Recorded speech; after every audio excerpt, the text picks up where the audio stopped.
Unconditional love, इसे कहते हैं बिना किसी शर्त का प्यार किया है। बस ठाकुर जी आपके अलावा मुझे दुनिया में कुछ नहीं चाहिए।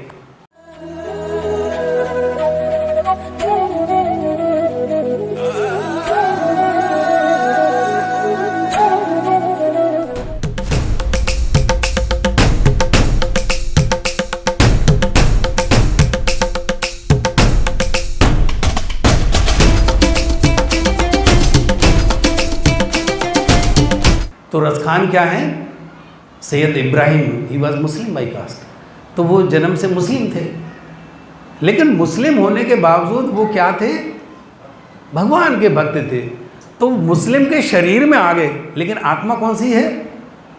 भक्त की है।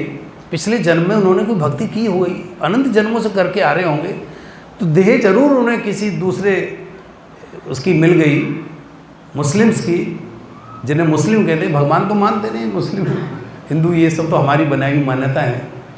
तो वो यहाँ जब आ गए और लोगों ने कहा नहीं तुम तो मुस्लिम हो, लेकिन आत्मा जो भक्त की थी उसमें तो वही भगवान बसे हुए थे। तो वो सैयद इब्राहिम उनका पहले नाम था प्रभु जी, और हुमायूं और अकबर के टाइम में उनका जन्म हुआ बताते हैं। तो जब उनका जन्म हुआ तो प्रभु जी क्या हुआ, ये पठान फैमिली से हैं, पठान हैं, तो पठानी तो बड़े खूबसूरत होते हैं, और इनके पिता जागीरदार थे, तो पैसे वैसे की कमी थी नहीं, तो इनकी शिक्षा बड़ी ऊंची इनको दी गई, संस्कृत की, हिंदी और फारसी, इसके वो विद्वान थे ये सैयद इब्राहिम। तो उन्हें पान खाने का शौक़ था। एक दिन पान खाने के लिए दुकान पे पहुंच गए, तो एक पनवाड़ी पान बना रहे थे, तो बोले भाई पान बनाओ। उसने देखा अच्छा सा पान बना। अचानक उनकी नज़र, उन्होंने देखा उसमें पान की दुकान में भगवान बालकृष्ण की तस्वीर उनको नज़र आ गई, और ठाकुर जी का वो मनोहर रूप देखे सैयद इब्राहिम बस पागल हो गए। बोले यार इतना सुंदर बालक भैया किसका है? तो वो जो पनवाड़ी भी थोड़ा मजाकिया था, उसने कहा जी ये इसका नाम श्याम सुंदर है। बोले भाई मैं इससे मिलना चाहता हूँ। तो उसने कहा हाँ मिल सकते हो। बोले कहाँ रहता है बच्चा? बोले बच्चा वृंदावन में रहता है। बोले मैं इसके माँ बाप से शिकायत करूँगा, ये इतना सुंदर इतना कोमल बालक है, लेकिन इसके जो पैर हैं पैर नंगे हैं, इनमें जूतियाँ नहीं हैं। तो कम से कम बच्चे का इतना तो ध्यान रखना चाहिए, जो इतना मोहक है, इसे देख के मेरे प्राण इसमें बस रहे हैं। तो पनवाड़ी बोला महाराज फिर तो आप जूतियों का इंतज़ाम कीजिए और वहीं वृंदावन चले जाइए। बोले हाँ बिल्कुल जाऊँगा मैं। रात को सैयद इब्राहिम को नींद आई नहीं, और सवेरे होते ही वो दुकान पे ढूंढने चले गए सुंदर जूतियाँ। उन्होंने कहीं से बहुत सुंदर भगवान की अंदाज से वो जूतियाँ खरीदी, और उसे लेके वो वृंदावन चल पड़े। और जब वृंदावन में पहुँचे तो उस वक्त बांके बिहारी मंदिर का निर्माण हो चुका था, और हरिदास जी ने बांके बिहारी जी की स्थापना कर दी थी। तो मंदिर का समय पट बंद होने का हो गया था, समापन हो गया था, और जब ये पहुँचे तो मंदिर बंद हो चुका था। तो रसखान जी जब वहाँ पहुँचे तो उन्होंने कहा भाई ये बालक कहाँ है श्याम सुंदर? बोले श्याम सुंदर तो अंदर है प्रभु जी। वो तो बोले भाई मुझे उनसे मिलना बहुत ज़रूरी है। बोले अब तो अगले दिन मिलेंगे। बोले क्यों, अभी क्यों नहीं?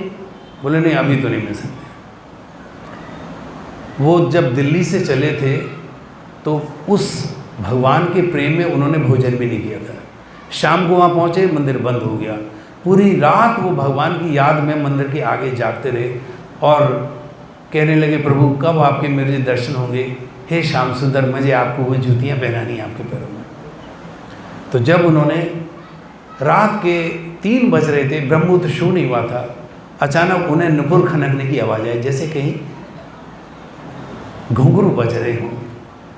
तो उन्होंने देखा कि एक बहुत सुंदर बालक, वही जो तस्वीर में ठाकुर जी थे, और वो आ गए। उन्होंने देखा, बोले अरे श्याम सुंदर आप रात में? बोले हाँ। बोले आपने बड़ी देर कर दी। बोले हाँ देर तो कर दी, बात ये है कि तुम्हें मेरा वो जो रूप है ना श्याम सुंदर का छोटा वाला, वो बड़ा पसंद है, तो मुझे बड़ी दूर से आना पड़ा ये रूप रखे तुम्हारे लिए। और बोले उन्होंने देखा उनके पैरों से भगवान के खून निकल रहा था। तो बोले मैं ऐसे ही चल के आया हूँ जिन पैरों पर तुम फिदा हो, जिस पर तुम मोहित हो। तो रसखान ने अपने हाथों से भगवान के जो पैर हैं उनको साफ किया, रुधिर को अपने आंसुओं से उनको धो दिया और फिर उसमें जूतियाँ पहनाई। बोले महाराज मैं तो उसी दिन से रो रहा हूँ कि आपके माता पिता कितने निष्ठुर हैं और आपके कोमल पैरों में जूते नहीं पहनाए। बोले हाँ ये तो सच है, आज से तुम्हारी और मेरी दोस्ती पक्की। बोले ठीक है महाराज, श्याम सुंदर आपकी सदा ही जय हो। भगवान के दर्शन देने के बाद रसखान के दिव्य चक्षु खुल गए और रसखान पागल हो गए। रसखान शब्द उनको बाद में मिला, रस कहते हैं जो रस की खान हो। तो रसखान ने जो सवैया लिखे हैं, जो दोहे बोले हैं, वो वहाँ हम समाधि में गए थे तो वहाँ एक से एक सुंदर उनके सारे इसमें दोहे हैं और एक और सज्जन हमें सुना रहे थे। तो रसखान ने वो जो देखा है भगवान को साक्षात देखा है। प्रेम जो है भगवान को मजबूर कर देता आने के लिए, और रसखान ने देखा कि साक्षात भगवान उनके सामने उनसे बातें कर रहे हैं। तो रसखान को और क्या चाहिए? एक जीवात्मा को सामने का परमात्मा आ जाए तो उससे बड़ा सुख क्या हो सकता है? संसार का सुख तो उसके सामने दिष्टा है, कुछ नहीं उसके आगे। तो रसखान पागल हो गए भगवान को देख देख के, और उनके मुंह से जो निकला वो शब्द जो हैं वो प्रेम में ओतप्रोत हैं, सने हुए हैं रस में, इसलिए उन्हें रस की खान क्या है। पाहन हो तो वही ब्रज को जो धर्यो कर छत्र पुरंदर का। बोले महाराज पुरंदर यानी इंद्र के प्रकोप से बचने के लिए जो आपने छत्र धारण किया था 7 कोस का, कौन सा? गोवर्धन पर्वत, जिसे आपने छाती की तरह लगा दिया था। बोले पाहन हो तो वही इनको, अगर मुझे इस ब्रज में अगर पत्थर भी बनाना हो, हरे कृष्णा तो भगवान बना दीजिए, लेकिन इसी गोवर्धन का मैं बनना चाहता हूँ पत्थर, जिसे आपने अपने हाथ से उठाया था। मुझे अगर आपने पशु बनाना है, जो पशु हों तो कहा बस मेरो चरो नित नंद की धेनु मजार। तो बोले मुझे नंद की गायों के बीच में मुझे पशु बना दीजिए, ताकि मैं हमेशा आपको देखता रहूँ। मानुष हो तो वही रसकान, बसों ब्रज गोकुल गांव के ग्वारन। ग्वारन कहते हैं जो गंवार लोग हैं, जो गोपियाँ और गोप हैं, क्या हैं? ग्वारन, वो खुद कहते हैं। बोले तो गांव के लोग हैं गंवार। बोले मुझे वही गंवार, उन्हीं गंवारों में मुझे जन्म देना ठाकुर जी, ताकि मैं आपका रोज रोज दर्शन कर सकूँ। तो रसखान ने भगवान का साक्षात दर्शन करने के बाद जो उनके मुंह से शब्द निकले हैं वो एक भक्त के शब्द हैं।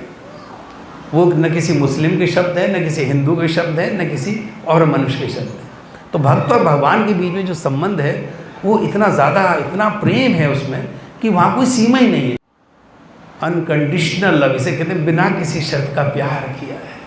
बस ठाकुर जी आपके अलावा मुझे दुनिया में कुछ नहीं चाहिए।